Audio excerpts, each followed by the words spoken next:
Good morning Kolkata. আজকে হচ্ছে 18 তারিখ রবিবার, আর আমি সকালবেলা একটু দেরি করে উঠেছিলাম। উঠে আমার ওষুধ নিলাম, তারপরে দাঁত মাজলাম। দাঁত মেজে ঘরটাকে পরিষ্কার করতে চলে এসেছিলাম।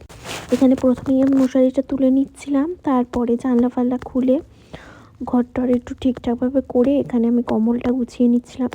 এই শীতকালে এই কম্বল ফম্বল সব খাটের ওপর থাকে তো জায়গাটা অনেকটা বেশি মনে হয় যে অনেকটা বেশি জায়গা জুড়ে রেখেছে। আর এখানে কম্বল ফম্বল গুছিয়ে কালকে মিশো থেকে এই চপারটা এসেছিলো, তো এটা এখন অনেকের কাছেই দেখেছি, আমার দিদিও কিনেছে, তো এটা বেশ ভালো, তো এটা আমি কিনেছিলাম। আর দেখো কত এখানে বাসন পড়ে রয়েছে, এই বাসি বাসনগুলো আজকে মাজবো।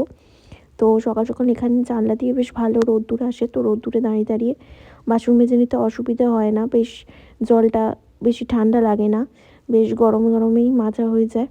আর অনেকগুলো বাসন ছিল, তো আমি একটা একটা করে মেজে একটা একটা করে ধুচ্ছিলাম। আর এখানে সব বাসনগুলো মেজে নিয়েছি।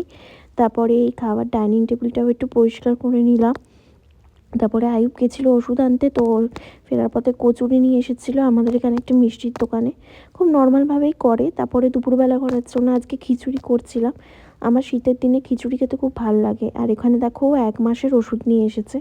তারপরেও আমাকে ওষুধ বোঝাতে বসেছিল যে কোনটা কখন খেতে হবে। তারপরে আমি একটুখানি খেয়ে নিয়ে ওষুধটা খেলাম। তারপরে দুপুরবেলা দেখো এখানে ধোঁয়া ওঠা খিচুড়ি, আর সাথে হয়েছিল বেগুন ভাজা। বেগুনটা এই শীতের সিজনটাই ভালো লাগে, না হলে অ্যালার্জি হয়ে যায়। তারপরে দুপুরে 3টে নাগাদ ও বেরোচ্ছিল, ও পার্ট টাইম ডেলিভারি জব করে। তারপরে 5টার সময় আমি একটুখানি দুধ খেয়ে নিলাম। দেখা হবে পরের ভিডিওতে।